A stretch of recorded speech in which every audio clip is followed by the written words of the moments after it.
Okay, we're holding towards the end of Perek Bet, the second chapter of Pirkei Avot, Mishnah Tet Vav and Tet Zayin.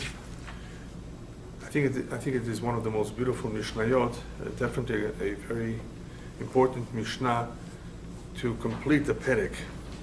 It deals with the importance of time, how valuable time is, how time is the most precious commodity, and unfortunately, because we're not aware of how precious it is, we tend to waste it, or we tend to minimize the importance of it.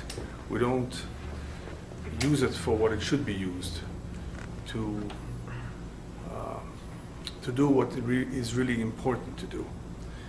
So Rabbi Tarfon tells us, Rabbi Tarfon Omer, Hayom katzar v'melacha meruba, in order to impress upon us how valuable time is and how much there is to do, he begins by telling us, first of all, time is short. Life does not last forever.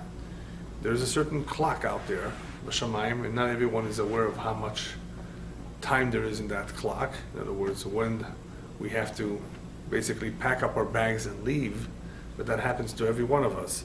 So he reminds us, because not everyone is focused on that time, so he tells us, Hayom katzar, don't forget that life is short. V'melacha meruba, and there's so much to accomplish. There's a lot for us to do, especially for a Jew. A Jew has many more obligations than a non-Jew. And because of that, there's a lot to accomplish in this short time.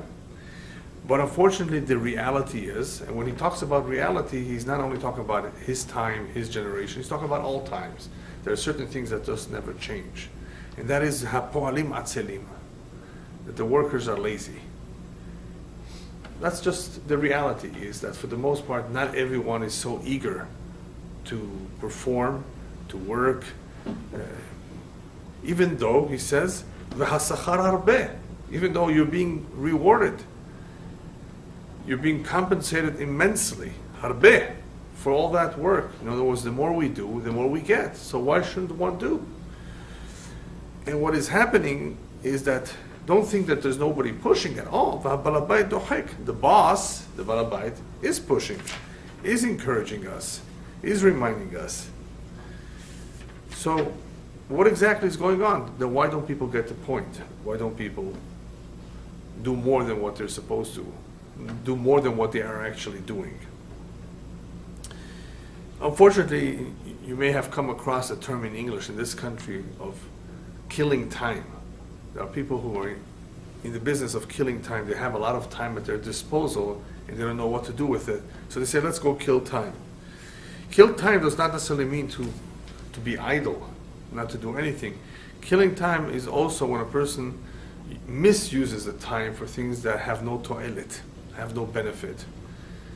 Playing cards. Playing games is something that people like to do occasionally. I mean, there's nothing wrong with changing one's routine, going on vacation, resting a little bit, doing something different for a change, as long as that's purposeful.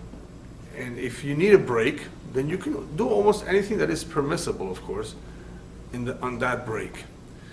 The problem is when it's overdone. That's where the problems begin. When something is overdone, and at that time, one could be doing something else that's more important, more valuable. That's when, of course, people lose it. Occasionally, here and there, to give yourself a break, to do something different, that's fine, that's acceptable. We're not talking about working day and night, working yourself to the maximum, to the limit. No, that's not what we're talking about. We have to be normal.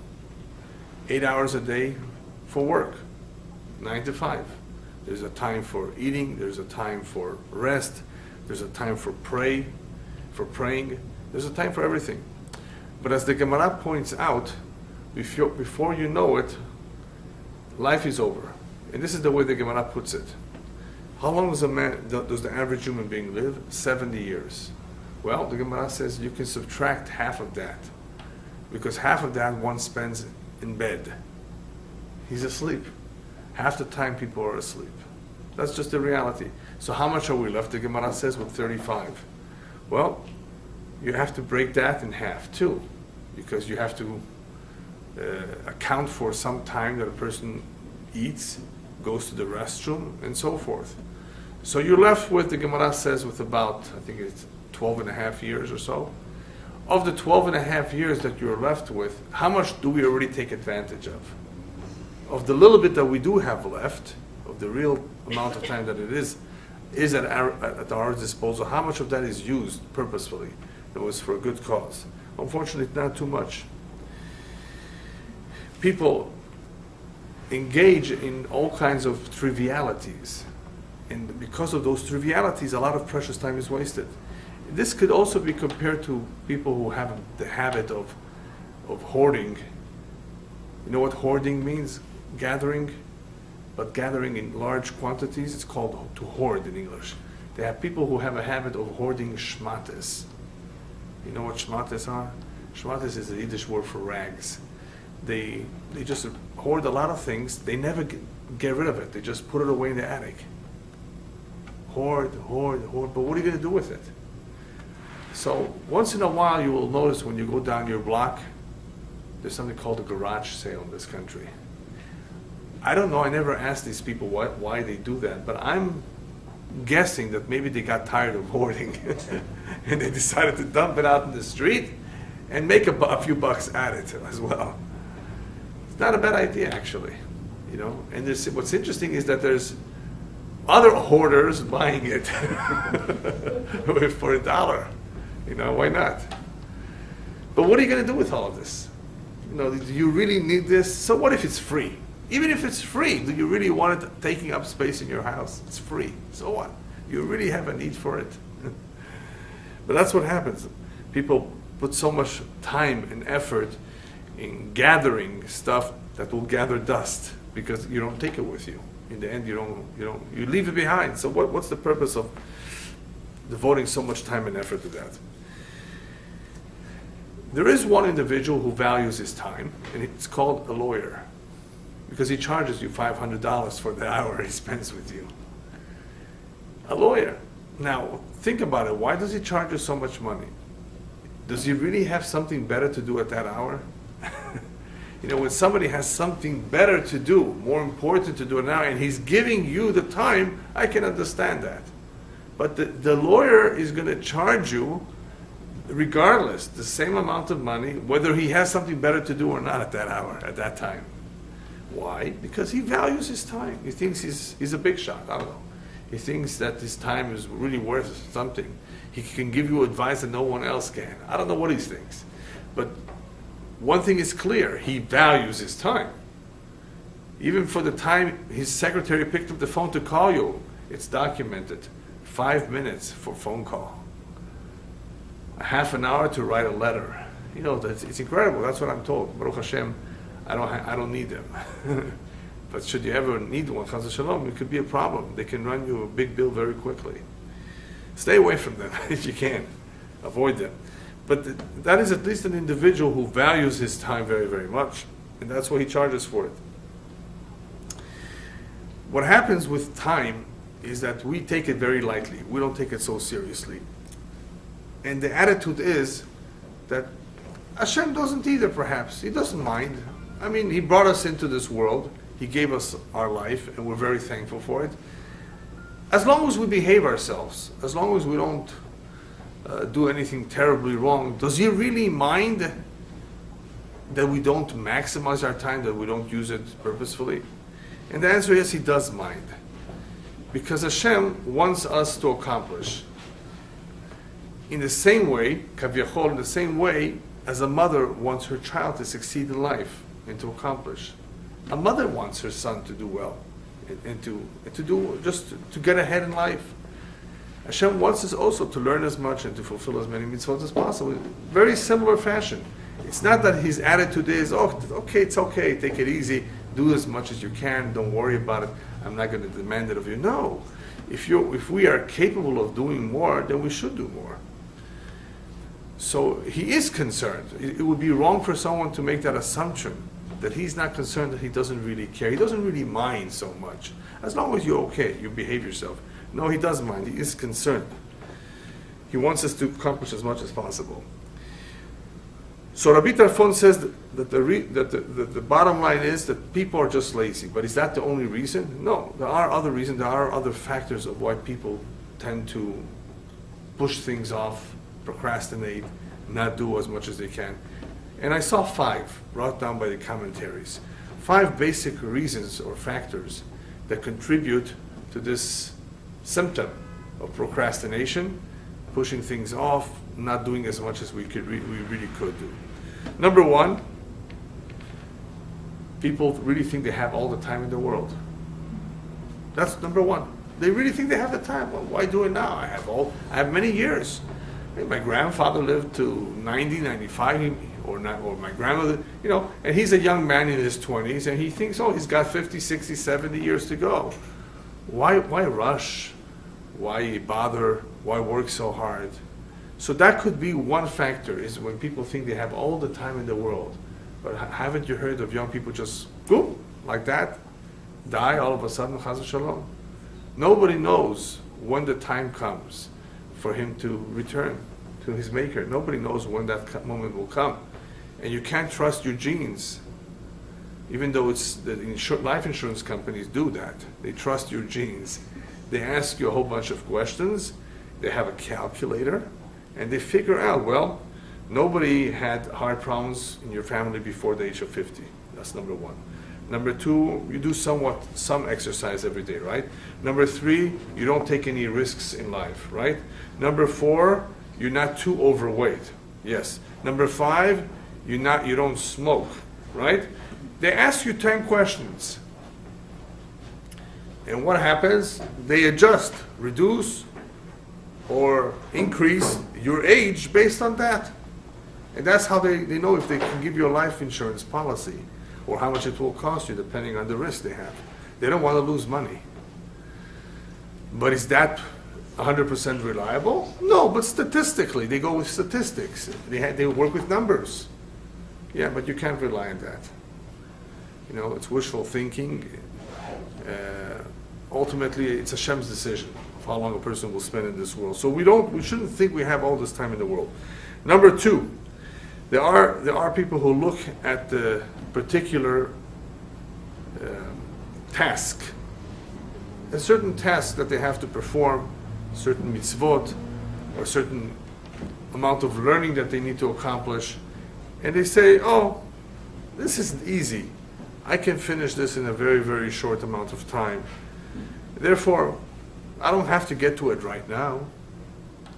So they minimize the work or what has to be done, and they think they don't need that much time to perform it. So therefore, they look away from how valuable every minute is because they're judging what needs to be done instead of judging the time. Number 3, which is similar to number 2, and that is a person may be very, very diligent. He's a very, very quick. He's quick to act. He's not lazy. And he says, no big deal. I have other things to do right now. I can get this done later on too. After all, it doesn't take me that long to do it. So here he's not minimizing the amount of work, how small it is. He just is confident that he can do it because he's fast, he's knowledgeable, whatever. And he therefore would rather, at this time, do something else. He says, why bother with this right now? I can do this next month, and I'm going to get it over with, he says, because I can do it real quickly. So he's confident that he can do it because he knows himself. That's also misleading. Number 4, there are people that simply don't do anything immediately or on time because there is no balabait who's telling you to go ahead and do it. Some people who are employed at work, in some sort of business, they may have a manager, a director, somebody, a boss, a supervisor telling them, come on, do it, finish, we've got to get this done. That's called balabait dochek. A balabait, a boss, not only encouraging, but pushing and insisting. So there are individuals who simply don't necessarily commit themselves to do a mitzvah or to learn a sefer, a book, because there's no balabait to push them. And balabait does not only mean Hashem, it also means no father or no mother or no brother or no rabbi. Nobody in his immediate surroundings that's reminding him, hey, when are you going to do this? So there's no balabait ochek. That would be another reason why they don't get things done. Or a husband or wife, I should add too. You know, the marriage is supposed to bring a certain amount of assistance. In other words, the one assists the other where the other one is lacking. So if one is a little lazy, hopefully the partner is not lazy. And they push him. So we need pushers, but if there is nobody to push, that could be another factor that's slowing a person down. Number 5, that's also very, very possible, and that is when a person is overwhelmed. He sees so much. He sees all these books. When am I going to learn all of this? This is going to take me forever and I'm not going to finish. If he would be smart, he'd start with one at a time and not look at the whole bookcase. Don't look at the whole bookcase. Start with one. Start with the Siddur. Learn how to read. And before you know it, he's learning and he's advancing and he's accomplishing, covering ground. Yeah. Little by little, they say, aprutot mitztarfot. Small change makes big change. You heard that saying? You put a penny in your piggy bank, and eventually you have a treasure. Well, with pennies, it may take you a long time. But either way, the idea is the same. Little by little, you accumulate. But we have to start somewhere. If we don't start, we never will get there. You know, it's so beautiful when a person is able to look back at an accomplishment that took him, let's say, a year or two through steady work. And it's so beautiful because he looks back and says, wow, had I not done that, I wouldn't have had that to my credit. And it was because of consistency, because of a decision that he made, that so much was accomplished in a short time. Imagine a lifetime of. So don't get discouraged by seeing the immensity of the job to be done, or the amount of learning to be done, because it's not so much. If we take it one day at a time, it's not so difficult. It's not so overwhelming.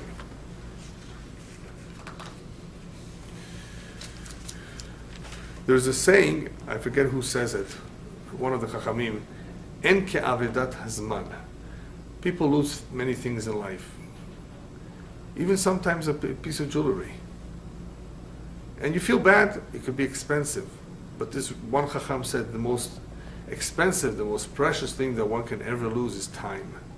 And that's what in this country they say time is money, you know? It has value.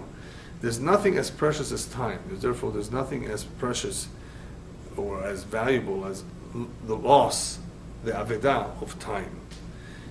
It just happens to be the most expensive commodity. It's something that is not replaceable. A day that's gone by, you cannot retrieve. It's gone forever, never to come back. How do you bring back a day? You know, it's gone. Besides that, Rabbi Tarfon is impressing upon us how significant it is to make good use of the time, because we're not just dealing with milking cows. You know, milking cows is a very interesting activity for people who work or have been at a kibbutz, where they do that every day in the morning. It's very, very nice, very, very good, and possibly very profitable as well. You know, that's just a part of nature. Baruch Hashem. This is not what life is all about. This is just the ways to make a living if you want. What Rabbi Tarfon is impressing upon us is that this is not an ordinary job. The job of a Jew is melechet shamayim. The job of a Jew is involving himself, committing himself to do the work of Hashem. From the moment he wakes up and washes his hands, leaves the restroom and he says, Asher yatzar et ha'adam mechokhmah, right? All of these little activities, whether it's a blessing, or whether it's putting on the tefillin, or putting a mezuzah on his door, or going to visit the sick, or having a guest over your Shabbat table, all of these activities that take up our time, this is melechet shamayim. This is the work of Hashem. This is part of our mission. Each one of us has a unique mission that's unique to him or her, but what is common to all of us as Jews are the mitzvot of the Torah. This is the book. This is the guide of life. This is what we are committed to do on a daily basis. So this is something that is mutal alenu kol yom. Every day we have this. We can't say, well, today I want to break. No chas v'shalom, no tefillin, no berachot. You can't say that. The Melechet Shamayim, the work of a Jew, and his commitment to Hashem applies regularly. There's no breaks. There are differences. Yes, Shabbat is different than Monday. Holidays are different than Shabbat. Rosh Hashanah and Kippur are different than the Shabbat and so forth. Yes, there are some differences. There are times when we have other responsibilities depending on what's involved. But this is a commitment on a daily basis. There is such a thing as taking a break. And even when somebody is in his 60s or 70s, you cannot say, well, I'm retiring from Judaism. You can retire from your job, from your work, from your business. That you can retire if you worked enough, and now you can focus more on your learning, on your family, and helping others, on volunteering perhaps. That's fine. You can focus on other things, but from Torah mitzvot, it's a lifetime commitment from the moment we are bar mitzvah. Bar mitzvah means we are obligated to the mitzvot from the age 13. There's no letting go. We don't stop being a bar mitzvah. So therefore, because it is a daily commitment, one cannot say, what I did not do today, it's okay, I'll make it up tomorrow. You can't do that. Yes, of course, there's certain things that we can make up. Let's say a person learns every day a half an hour, and he had a good reason why he couldn't learn today. He had to go to a wedding, he just couldn't make it to a shiur. So if possible, make up that half an hour the following day. Instead of a half an hour, you learn an hour. Yeah, so certain things can be made up. But a Jewish day cannot be made up. In other words, you can't say, I won't do anything at all, and I'll make it up for tomorrow. Because every day has its tikkun. Every day has certain things that need to be done and accomplished. And if a person does not sanctify that day or elevate that day or use it properly, the day is dead. Nothing was done. It's like they tell you with your physical body, if you don't use it, you lose it, right? You got to use your fingers, you got to use your hands, you got to be active, you got to use your feet, you got to move. Otherwise, there's something called, I think, atrophy, which might be the best word. Have you heard of that? Atrophy. Yes. Atrophy is where the body freezes, pretty much. The muscles do not function as well because you didn't use it. So the body needs to eat every day. The body needs to exercise every day. The body just has certain needs every day. You can't say, you know what, today don't go to the bathroom. You know, I have so many things to do today, so please, body, don't take me to the restroom, right? You can't say that. The body has to function properly. The plumbing system better work. Otherwise, the person is killing himself. So Torah is our life. You can't take a break from it and say, well, I'll make up for it another time when I'll get around to it. That would be the wrong attitude. So these are the details. In the big picture, the one that's really causing us a lot of trouble is the Yetzer Hara, of course. We must never forget about him. We can't ignore this. He's enemy number one. Yeah, he's our enemy. Hashem hired him, created him, in order to provide us with complete and total free will. In order that we should have complete free will, that we are the ones that make the decisions for which we will be rewarded, then we have to have free will. We can say no, we can say yes. So who's going to make us saying yes or no? In other words, the Yetzer Hara is going to get involved, the evil inclination. So what does the Yetzer Hara do? One of the things, amongst many other things, he's an excellent, what would be a good word for him? I guess we can give him all the names, all the bad names. He's a con artist. There's a term in English, perhaps you can help me. A magician is known to have what kind of a hand? Sleight of hand. Sleight of hand, right? What does that mean? A magician does not make magic, but because he's very quick with his hands, illusion. It's an illusion. Where did the rabbit go? He went in the sleeves, right? There's all kinds of tricks. That's the sleight of hand. The Yetzer Hara is very, very quick, very tricky, astute. He knows human nature, and he has a whole army of cohorts. In other words, people, angels like him, demons too, that do his job for him. And one of the things they do, and they do very, very well, is called Hesech Hadat. Hesech Hadat means distraction. Just distracted. You have to be very careful in California not to use your telephone when you're driving. You know that. You're going to get a big ticket for that. Now, it's not that they want your money, even though it's also true they want your money. They need their money. It's really dangerous. Text messaging is even worse. How can you do it? You can't. You have to focus on the road. You cannot be distracted. How many accidents occur because of distractions? If you heard the news, the latest news is the captain of the Italian ship, the Concordia, that caused 30 deaths or so. Now he's saying, what's his excuse? He was distracted by a phone call. He was texting. Well, he said he was distracted by a phone call. Whether it's true or not, I don't know. But the point is, it could be possible that through some kind of a distraction, a person makes a terrible mistake. Right? When there's a lot of cars, you can't afford any distraction because you can easily be involved in an accident. When there's less cars and the road is exactly straight for the next 50 miles, well, you may be able to get away with it, but I don't recommend it. And if you're tired, either you shouldn't drive or you should do the following. What do you do if you're very tired and you have to drive? What do you do? First, no, before that. Before that. Before that. Rest like 5 minutes and rest. No, you're right. All of what you said is all right. Rest. What? Yes, ask somebody else to drive for you. What if you had too many drinks? So somebody else should drive. Now, let's say you don't have anybody, right? Yes, go to sleep for a half an hour off the road, roll down the windows, turn on the music, maybe have 3 espressos. Maybe, I don't know, right? It's very dangerous, especially at night when your vision is weaker. You have to be very careful, very, very careful, because the rabbis tell us the road is a makom sakana.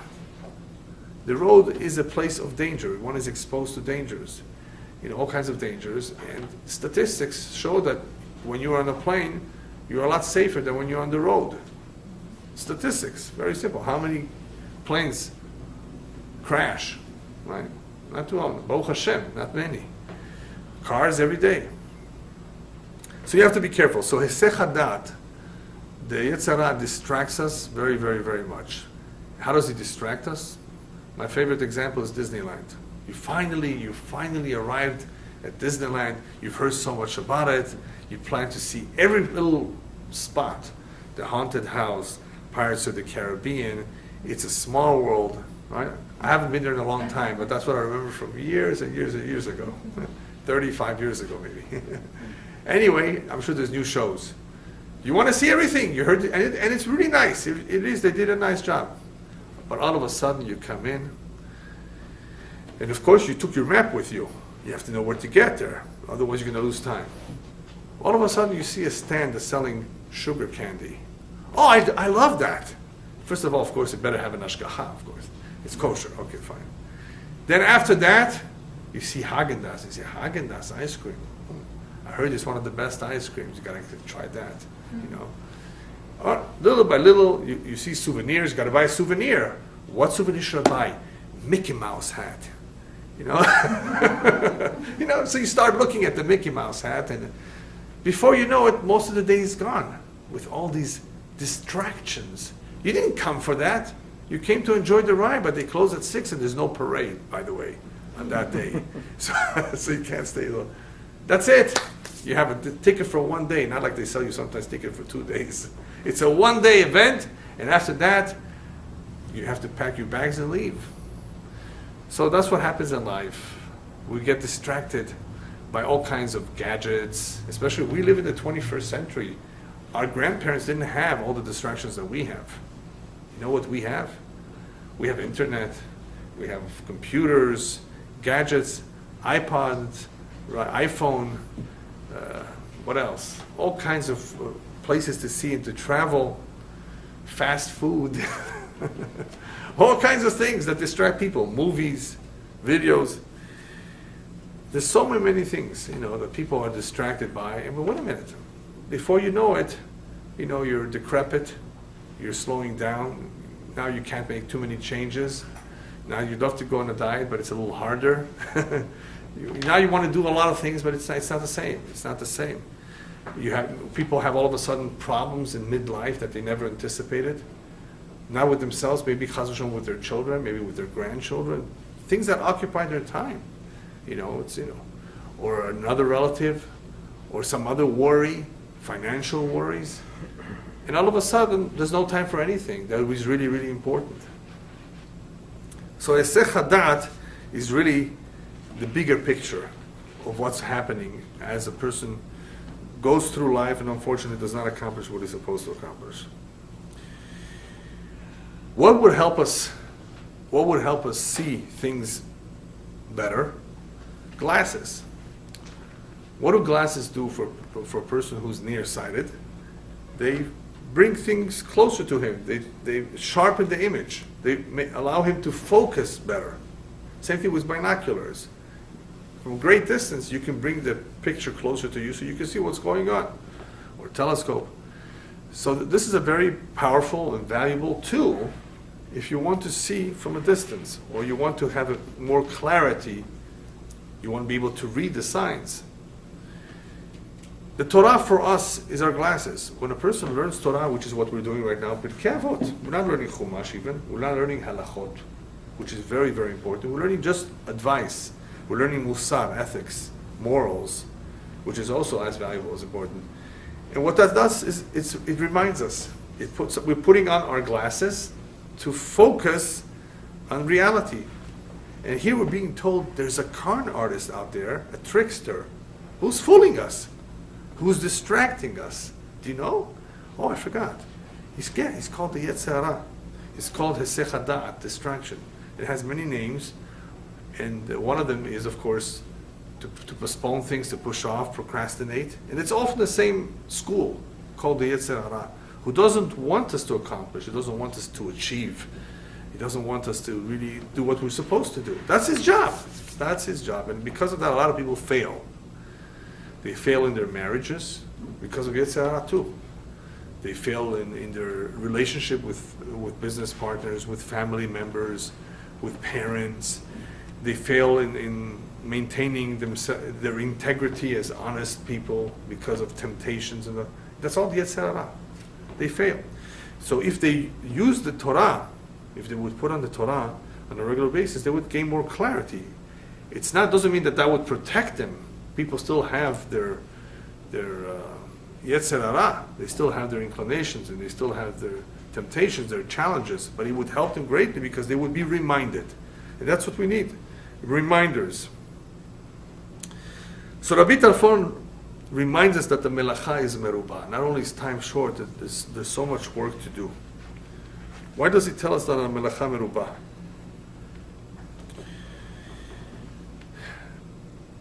It's discouraging a little bit. Oh, there's a lot to do. I would like to suggest that when he tells us the melacha is merubah, indirectly what he's inferring also is, I have an idea on how you can accomplish. He doesn't say it in those words, but I would like to elaborate a little bit more. When he tells us the melacha merubah, he didn't specify after all what melacha. He's just saying melacha merubah. What he's saying perhaps is, this is the melacha that you have to do. What does it mean? This is the melacha. If you want to avoid procrastinating, if you want to avoid pushing things off, which is what people do, make a list. When I gave here a couple of years ago, if you remember, for some of you remember, is a series, a very important, I think it's a very good, nice series on the midot, on characteristics. And we spoke about the lazy, the person, laziness in general, and procrastinators, people who don't get anything done. And I'm almost sure I mentioned it then, because this is one of the best advices for people who have that habit or that problem, that weakness, is make yourself a list. You know how people tend to put a list on top of their refrigerators for shopping or whatever, or what they're going to do today? We don't want to forget. Especially when you have a lot of things to do. You have like a list of 7, 8 things you got to do just today, that has to be done today. You may forget. After all, we can't remember everything. So lists are very good, not only to help us not forget, But a list, believe it or not, can also help us, push us to accomplish, to get those items in the list done. So if you don't put it on a list, that means it's not so important to you. It can wait. I didn't do today, I'll do tomorrow. And there are things that are okay if they wait. They are. They're not priorities. They could wait. But you know what? It's always a good idea to put things on a first list and then a secondary list perhaps, because if they're never going to appear on any list, they're not going to be done. So by telling us the melacha merubah, he's basically saying, perhaps realize that you have a lot to do. And how will you realize? Make a list. Make yourself a list. And in this way you will realize how much there is to do. And you will go about doing it. Then he mentions to us another tool, another way of remembering how important it is to do things, is that hasachar harbeh. We're going to be compensated immensely for this. The more you do, the more you get. So how could you not put yourself to work? Get yourself immediately to work. And I saw a beautiful mashal. The mashal goes as follows. There was once a king who had a very devoted servant, and the king wanted to reward his servant. So he tells the servant, listen, I like you very, very much. I'm taking you into this room where there's a lot of gold coins. All the ones that you count by tomorrow, at the same hour from now, in other words, whatever you succeed in counting from now until tomorrow at this time, it's yours. It's nice, no? Gold. Today that's a lot of money, right? What is it, $1,700 an ounce now? You think that person would go to sleep that night? I hope not. Because every minute is valuable. Every moment counts. Every coin that he counts is his. Why should he go to sleep? If it was gold coins, that's what most people would do. Look at all those guys who sleep outside Best Buys. The night before Black Friday, they call it. Yeah. And what are they getting already? Shtuyot.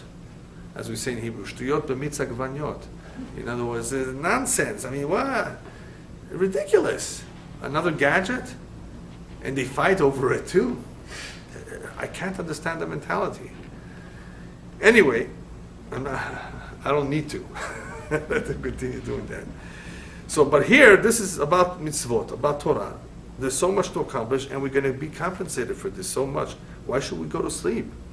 How could we? How could we push it off? It doesn't make sense because we don't really understand the value of it. That's why. And what do we have here? We also have here balabay tochek.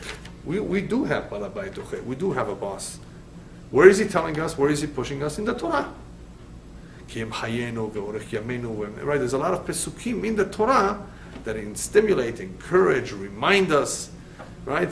The Torah has quite a few pesukim about this. So nobody can ever say balabay do dochek, unless of course it's like we said before, the individual doesn't put on the glasses. You don't learn the Torah. Anybody who doesn't read, doesn't learn, obviously won't see that the balabay is dochek. He thinks, oh, it's an accident. I was born. I'm in this world. It's an accident. It's a mikre. It's by chance. Yeah, enjoy it while you can. That's the attitude of a person who never learned, who doesn't understand why he's here. It's like getting on a bus and not knowing where that bus is headed. Who would do that? How could you get on the bus not knowing where the bus is headed? But when a person lives his life without stopping to think, where is he headed? It's the same thing. Why are you alive? Why? How did you get here? Why are you here? What's life all about? What's the purpose of life? Oh, I never thought about that. Why not? Yeah, so it's the same thing. So when we put on our glasses, we're able to gain a lot of insight. So here, Rabbi Telfon is reminding us how this time that is so precious, there's not too much of it. And the Chafetz Chaim used to express himself, people have so much time at their disposal that they tend to waste it on nonsense. They have so much of it. And I'm looking for more time. I wish every day was 48 hours. I add that. The day is only 24 hours. I wish it was 48. So much more can be accomplished. So much can be done. And that's what the Chafetz Chaim felt. He has so much to do. He wished he would have more time to do it. All right, we're going to the next Mishnah. Rabbi Tarfon ends the Perek as follows. Hu haya omer, he used to say, even though there's a lot to do and a lot to accomplish, and there's so many important things that need to be done, Lo alecha hamelacha ligmor. A very important statement, very, very important. Don't ever feel that you have to do everything. You can't. Not one person can do everything. Not everything is possible, can be done by one individual. That's it. I mean, it's a fact. We're only human. So lo alecha hamelacha ligmor. The Chafetz Chaim used to say, in Yiddish, I'll translate for you, Medaf nicht ofton, medaf ton. You don't have to achieve. You just have to do. You know what the difference is? A lot of people say, oh, I need to achieve, I need to accomplish something substantial. That's not up to you. It's up to Hashem whether a person will achieve and succeed. What is up to us is if we do or not do. So the Chafetz Chaim says, don't ever look at something that either it's done right or I won't do it, or I better do all of this or I won't do it. We have to do as much as we can. Don't think of achieving, of accomplishing, of completing this whole immense project. Just do. Our job is to do, not to think about achieving. So lo alecha melacha ligmor, it is not up to us whether we finish a job. And even if it were up to us, we don't have to feel that way, because it's sometimes impossible for one individual to do everything. I think it was the Khatam Sofer. It could have been another rabbi, because I saw various sources mention this story. And he says about himself, when he was a young man, he had this dream. When I grow up, I'm going to change the world. I guess he was very, very ambitious, very motivated. And he says, when describing what happened with himself, he says, as I grew older, I realized that was an impossible task. And I said, you know what, let me concentrate on my community instead. I grew up a little bit more and I saw that was also impossible, to fix my community. Then I decided to just focus on my family at least. I grew a little bit older and I saw that was also too difficult to do. And I came to the conclusion, halevai, inshallah, halevai, I am able only to fix myself. In other words, we have all of these dreams and all of this genuine desire and interest to accomplish a lot and to do so much for Judaism, for the world, for Torah. Very nice, it's beautiful, but we have to be a little realistic. It may not be possible for one individual to do it. So it's okay to dream big, by the way, though. It's okay. I remember my Rosh Hashiva once saying, dream to the roof, because even if you get halfway, that's good. If you only dream halfway, then you're going to get even low. You're going to get even lower than that. So, of course, reach for the greatest heights if possible, but we have to be realistic that may not be, of course, always achievable. So focus on ourselves, focus a little bit on working on our midot, on our character, and then once a person is strong, he can extend himself and go on to strengthening and encouraging others as well. The reason why lo alecha melacha ligmor is not only because of capabilities. There's so much to do, one person cannot do. There's another reason, we said that a little bit before, is that every individual is unique and everyone has some tafkid, some mission. Everyone in this room, everyone in the world has some role, a role to play in this world that is only unique to him and not to anybody else. Nobody can do what he needs to do, and he cannot do what other people need to do. Everybody needs to do whatever they need to do. So therefore, it's not our job to try to do everybody else's job. It's just to focus on what Hashem wants of us. And in order for us to accomplish what we have, the Kabbalah explains that every human being has the tools, was born with the tools, was given, endowed with the tools, the faculties, to be able to accomplish his mission in this reincarnation. In this time that he's around in life, whatever it is that he needs, he will meet up with the people he needs to meet. He will hopefully marry the individual he needs to marry. He will basically be equipped with the surroundings and the tools that he needs to accomplish his mission. Hashem doesn't make it hard on us. He actually facilitates it. We just have to be willing to go along with it. So therefore, we are given the tools that we need to accomplish our unique mission. We don't have to therefore think too broadly about others. And therefore, even if a person is a little discouraged, he sees that he's in a very challenging situation, it's not easy, it's very difficult, he should know that Hashem is not going to demand of him the impossible. Only what is possible. There's a famous story in the Midrash of Elyahu Navi meeting a fisherman. Good morning, sir. Yeah, good morning. How are you doing? Fine. What are you doing? So the fisherman was busy making a net. You know, and he asked him, "What's this net for?" He says, "To catch fish. This is how I make my living." He says, "Do you learn Torah?" Torah? He says, I don't have the brains for that." "Oh, really? Can you tell me how you make the net?" "Oh, sure, the net? Sure. I go to the field and I cut the flax that grows there, and then I treat it, wash it, flatten it, tie it, and make a net." He says, "Wow, you have the brains for that, but you don't have brains for Torah." You see how the Yetzer Hara works?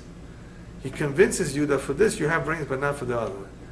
If you have brains for this, and this is complex, right? It takes a lot of, takes some knowledge at least, and some talent. For that you do have the brains, but not for Torah. It's just an excuse. It's only an excuse. So Hashem equips us with the tools and with the faculties, the mental faculties, everything that we need for whatever job we need to do.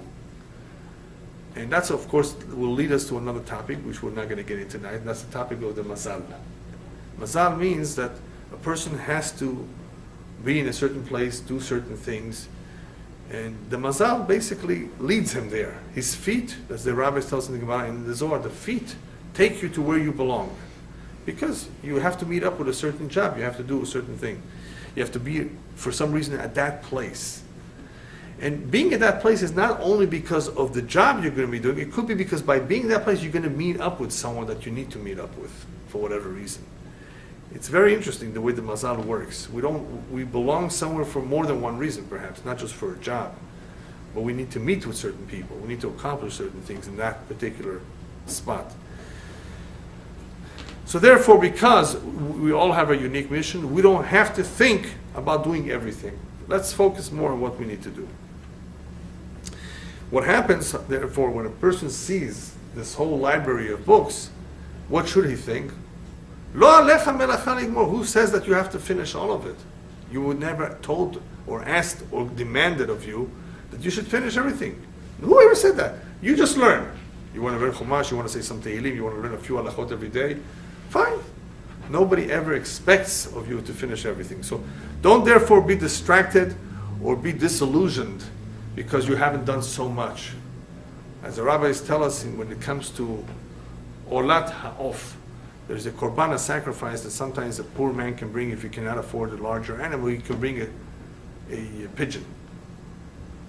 That's very cheap compared to an animal, right? But that's all he can afford. And the Torah says that it's completely acceptable as much as the animal too. It's a shereach nichoch l'Hashem. It pleases God. So the rabbis explain to us, because you know what the bottom line is when it comes to a sacrifice? It's not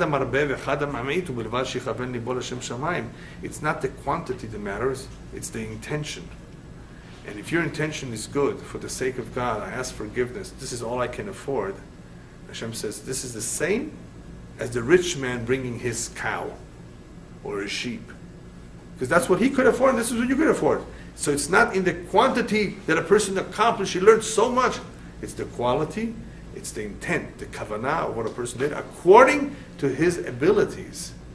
Only according to his abilities, not more. So therefore, there's no reason to hesitate. There's no reason to feel, oh, this is impossible, too hard. You're not expected to do more than what Hashem wants of you. Obviously, we want to do as much as possible. And when we do as much as possible, Hashem will help us. But we shouldn't feel bad just because we can't do any more. Rabbis also tell us that when it comes to the milchama with the Yetzer Hara, this continuous battle with the Yetzer Hara, Ilulei HaKadosh Baruch Hu Mesaya'o lo yachol lo. If Hashem would not help us, we would never be able to win the war against the Yetzer Hara. Very difficult. So He helps us. In other words, if there is a will, there's a way, as they say in English. If we want to, Hashem helps us. We want to, but it's hard. He helps us. One who wants to advance in that which is spiritual in nature, not in materialism. Because materialism, you can't advance necessarily if the mazal is locked. And the mazal sometimes limits people from advancing. There's so much money that we will make, depending on our mazal. No matter how hard you try, you will not be able to advance if the mazal does not permit it. When it comes to spiritual matters, however, a person wants to learn, a person wants to be a better Jew, there's no limit. If one wants to, Hashem helps him. Same thing with the prayers. A prayer for money, for winning the lottery, may not be answered. Hashem says, I know what's good for you. If you win that lottery, it's going to drive you crazy, all that money. It's going to ruin your life. Trust me, I know what to give you and what not to give you. So our prayers concerning physical matters are not always answered, because maybe that is not for us. But when it comes to spiritual matters, Hashem, please help me get up in the morning so I can go to pray in a minyan. Hashem will help us. If we really pray to Him from the bottom of our heart, it's a spiritual matter. For that we will receive divine assistance. For other things, He might not help us. Hashem, I want a new car. Who says you should have a new car? Right? For that, you may not get any assistance. On the contrary, He's saying, be ashamed of yourself. Why are you asking for this kind of things? There was once a guy who came to a big rabbi for a blessing. What do you want a blessing for? He says, I want to buy a new car.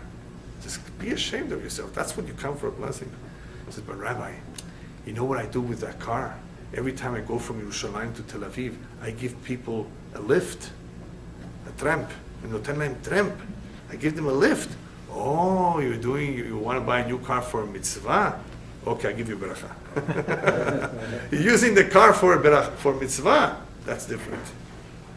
But otherwise, what are we asking for? So, when it comes to the milchama, to the battle with the Yetzer Hara, we need Hashem's assistance. But even before we get assistance, we shouldn't say, well, it's a too difficult war, I might as well just give up. Never have that attitude of giving up, of not trying yourself, because the whole idea is of trying, because only if we try, then we will be helped. If a Jew doesn't try on his own, he cannot expect that Hashem will save him and protect him from the Yetzer Hara. You're exposing yourself to all the risky things in life. You're going to places you shouldn't be going and seeing things you shouldn't be seeing. You want me to help you? Protect you? Don't go there to begin with. Stay away from trouble spots. And then I will help you that they shouldn't come bother you. Another very important point over here. He says, "Velo ata ben chorin libatel mimena." In other words, you can't finish everything. It's true, don't worry about it. But neither are you exempt from not doing anything at all. What does that mean? There's a famous incident recorded in the Gemara with Chizkiyahu HaMelech. He was a righteous king. He didn't want to get married. So Yeshayahu the prophet comes to him one day, write out a will. Write your last testament, because you're packing your bags very soon and you're leaving this world. Hashem says your time is up. He says, why? He was only at that point, I think he was, how old was he then? 35, 40. He says, because you don't want to get married. You don't want to have kids. You don't want to fulfill the mitzvah of prurvu, to procreate. You have no reason to stay here anymore. And what was Chizkiyahu's answer? You know why I don't want to have kids? Because I saw through Ruach HaKodesh, Chizkiyahu had Ruach HaKodesh, through divine inspiration, that the kids that will come out of me will not be good kids. They will be Chas Shalom Rasha'im. And he was right. Who came out of him? Menashe. What does Yeshayahu tell him? It's none of your business to delve into mysteries of life. In other words, to that which is beyond us. What is your obligation, what is your duty, is to get married and to have kids. it is none of your business, he says, to get involved in Hashem's business. This is Hashem's business. What kind of children? You'll do your best to raise them good, but what will happen in the future, it's none of your business. You don't get into that. That's going to interfere with your life. Stay out of it. So I guess he understood the point that Yeshayahu was telling him, and he saw that basically if he didn't, he would have to leave this world. So he turns to Yeshayahu and says, okay, give me your daughter or your sister, and I'll get married. So Yeshayahu tells him, I'm sorry, buddy, it's too late. So then Chizkiyahu has the last word, or almost the last word. He tells Yeshayahu, don't tell me ever that it's ever too late, because I have a very, very strong tradition. Even if a person sees the guillotine, a sharp sword, the knife, is about to come down on his neck, he's about to die. In another second, he should not even give up hope on that last second from asking, from begging for compassion from Hashem to overturn the decree, to annul the decree. So don't tell me this story about it's too late. It's never too late. So Yeshayahu was silent for a moment. Then he goes out. And as he's going out the palace, he makes a U-turn. Because at that moment, he received a vision from Shamayim. Go tell Chizkiyahu that because he's willing to get married, we give him another 15 years to live. So he comes back, and I'm sure Chizkiyahu was smiling. I told you so. and he told him, Chizkiyahu, you've been granted an additional 15 years. In other words, you were right. You were prayer, because he turned to the wall, and he prayed, and he asked Hashem for forgiveness. And that he's getting married. And he got married. And he had him in Asher like he thought he did. Now, what's the problem with Chizkiyahu?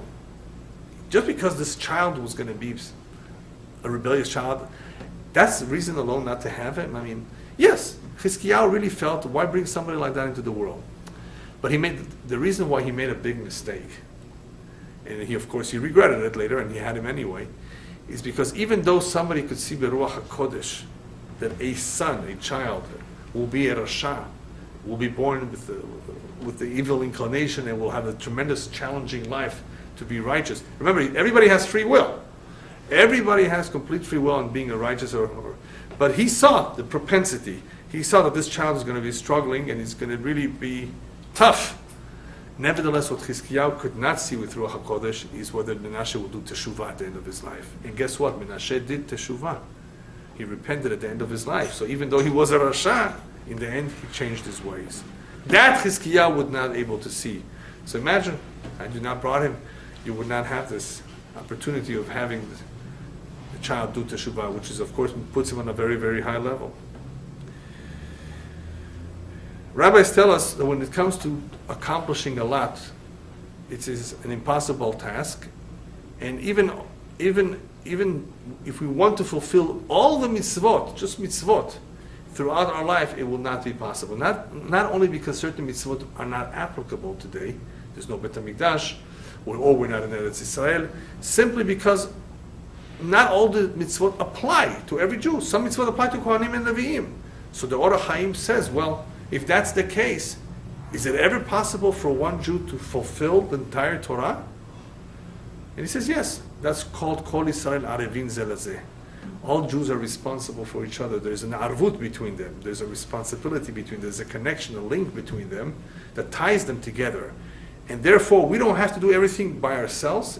It's the entire joint effort of the entire Jewish nation that together, with all the various groups of Kohanim, Leviim, Israelim, Bechorim, right? The various groups, each one contributes, and together we accomplish what needs to be accomplished. So it was never really meant for any one individual to do everything. It's a joint effort. And when Am Yisrael, imagine, gets all together through unity, of course, through a joint effort, they can accomplish a great deal. Another possibility, another way where an individual can accomplish something that he could not accomplish in one lifetime is to come back through a Gilgul, a reincarnation. That's another possibility. So even though we can't do everything right now, sometimes they send us back round trip ticket, right? Whatever you didn't do last time, you do now. Nobody really would prefer to come back, But sometimes that's the only choice, is to finish whatever was not being, for whatever reason you couldn't finish last time, we finish the second time. If you learned a lot of Torah, B'ezrat Hashem, you will be rewarded immensely. This reward is not only the spiritual reward that is awaiting every one of us in the world to come. There is one comment, I think it's the Barbanel. I forget. There's something to the effect of that if a person learns a lot and tries his best, the reward that is immediately noticed is kochot smuyim. A lot of people may have kochot smuyim, in other words, internal forces or talents that he's unaware of. That through the challenges that arise in life, certain strengths that we were unaware of, certain gifts and talents that we have, all of a sudden emerge, all of a sudden come out. You know, there was a story many, many years ago in Australia where a child was overrun by a car. A car went on top of him. The mother came and picked up the wheel off her child's leg. You ask her to do it now, or 10 minutes later, she wouldn't be able to do it. It was the adrenaline. It was the heat of the passion at the moment, the excitement, whatever you want to call it, that gave her that strength that she didn't even realize she had. How did she even think of doing that? Well, she tried, and and it worked. You know what it is? It's almost impossible if you think about it. So sometimes, if a person really works hard, lamata Torah arbeh, it could just very easily happen that all kinds of things that we have within us, certain kochot hanefesh, certain energy, certain powers that we were unaware that we have, emerge, come out. That would, and a person, of course, then doesn't even recognize himself, and others don't recognize him because he thought he couldn't. There's many, many stories of kids or adults who people almost gave up on. They thought, these guys are not going to be anything. They're total ignoramuses. But through devotion and immersion and a lot of effort and time and patience, they came out to be big Talmidei Chachamim, big rabbis. Because there was one individual who believed in them and encouraged them, and all of a sudden, one day, it came out. Yeah, so we all may have certain parts of our brain, as the psychologists, I think, say, that are not used, are not even tapped. I forget the percentage. We only end up using a certain percentage of our brains. We don't end up using all of it. I don't think most people do. So, 8%. how much? 8%. 80? 8. 8? Yeah, 7, 8. Yeah, something like that. I remember it was a small amount. Yeah, very. Wow, chaval. Yeah, 90%. Yeah. So here you have the possibility that you don't even know yourself. That if you apply yourself and you try your best, certain kochot that are hidden will come out. Just to finish up, he tells us that this reward that is awaiting for us in Olam Haba is a spiritual reward, and that is why we cannot get paid for it in this world, which is a physical world. This is a spiritual reward that needs to be paid to us in the spiritual world.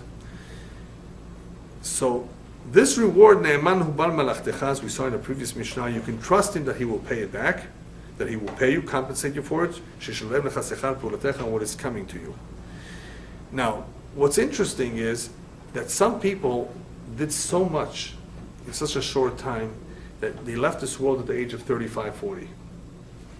And we all feel bad for them. They could have had a longer life. They could have, seen more. But it could be that in that short time, they accomplished everything that they needed to accomplish. In other words, Hashem will give them, of course, what is coming to them for that short amount of time, as though they would have lived an entire life, because it's very possible that in the 35 years, they accomplished what an average person would do in 75 years. So everything is accounted for. It's not like they are losing out because they left early. For the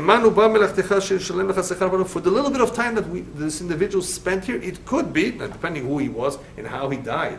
Obviously, if he just didn't do anything, he died young, it's a shame. But there are people who accomplished a lot in a very short time. And therefore, it is as though they had a complete lifetime. And they will be rewarded, compensated in the world to come for all of that.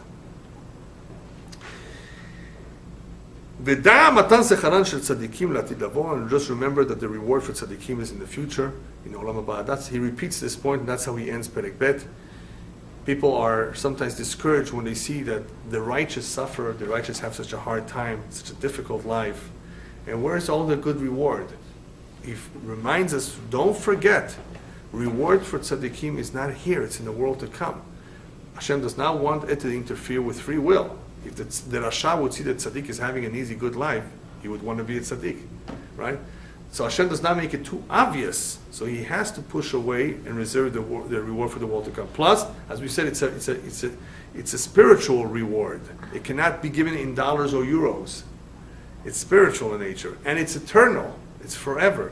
And life in the physical world is not eternal. So there's a lot of reasons why it just cannot be given to us here. However, there are certain mitzvot, and I mentioned that several times before, that people have some reward and compensation in this world too. And that is the Mishnah that we say, "Ve'elu dvarim she'adam ochel perotehem ba'olam hazeh, ve'akeren kayemet l'olam haba." There are certain mitzvot that if you perform them, you will receive the fruits of those mitzvot in this world, but the principle is still reserved for olam haba. Which ones? What's a good example of a mitzvah that if you do a good job here, you're actually benefiting from it? You don't get the entire reward here, but you're going to be benefiting from something. Tzedakah. Tzedakah, kibud avayim, honoring one's parents. Charity, it can protect, it can save your life. People will have some benefit from certain mitzvot even in this world. Just like chas v'shalom averot. For the most part, the averot, the sins, one pays for them upstairs. But some of them are so terrible that he ends up paying twice, here and there. So with mitzvot, even though yes, the reward is intended for olam haba, some of the fruits for certain mitzvot are enjoyed in this world as well. Just to finish up with the last point here, that Rabbi Tarfon was emphasizing that time is really, really something so significant, and it can make such a big difference on how we use it. In the end, he says, it ends up being a choice between that which is spiritual and that which is physical. Because if you take a look at people in shul are involved in something spiritual, in learning or in praying. And if somehow one day a chazan comes and takes longer than the average, a few more minutes, they get very, very nervous and anxious. They want to get back, they want to go to work, or they want to do something else. They wanted to keep it short, and they don't want it to extend the prayer too long. These are people that do not necessarily have something better to do, that they have to rush to work. They simply don't want to extend that which is spiritual, that which is kedusha, that which is ruchani. They want to minimize that. On the other hand, when it comes to, in other words, because their time is so precious, when it comes to that which is physical, materialistic, olam hazeh, and vanities, they have all of a sudden they have all this time to waste on what? On sicha betela, idle talk, watching a movie, taking it easy. They're not pressured if it's taking longer than it should. So what do you see from all of this? That when it comes to the world of vanities, people all of a sudden say, take it easy, as much time as you need. And when it comes to things of kedusha, all of a sudden they feel tight, pressured. Oh no, let's get it over with. Let's quick, do it. If you analyze this situation, you understand what Rabbi Tarfon is getting at. You know what life is all about? In one word, priorities. That's all. It's all about priorities. What are our true priorities? What should be our priorities? It says because life is short, because time is precious, because there's so much spiritual things to do, you have to be focused on the real important things of life, not on the trivialities, not on the vanities. And we said many people, of course, don't end up doing what's important because either they procrastinate or because they think they can get it done real quickly, or for whatever reason they push it off. What really is behind all of this, besides the Yetzer Hara, of course, distracting us, is really priorities.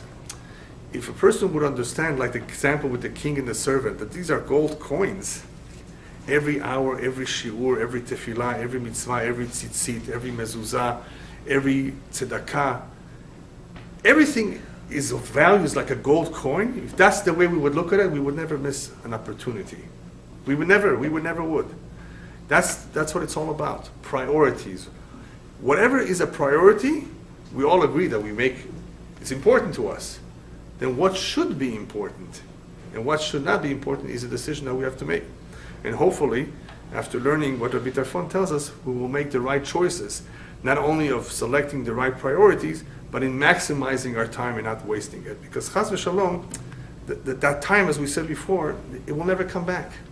And it's a shame, because the older we get, it's not the same. We don't have the same enthusiasm, the same energy, the same excitement. There are other things that take our time, and we wish we can go back in time and do things over again. But the good news is it's never too late. It's never too late to begin now, to start now. Even if a person is over 50, do whatever you can. Because if you just give up and say, well, I'm too old to change, like people have told me, I'm too old to change my kitchen. No, they want to make a kosher kitchen. What's the big deal? Think about it. Dishes, go to Kmart. Get yourself some new dishes. Oven, I can help you make the oven kasher. The sink, we can deal with the sink depending if it's porcelain or stainless steel. It's not as big as it appears to be. I'm too old for it. Come on. If you really focus on it, you will see it's not such a big deal. And don't forget that when somebody really, really, really wants to make a change, he's going to get a help from above. So we're not on our own anyway.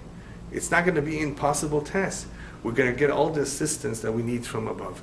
So these are very encouraging nekudot, important nekudot, that despite the challenges, despite the difficulties, Hashem will always be there to help us. Hashem will never demand of us something which is impossible for us. He will always be there to help us. But we have to want to. That He can't do for us.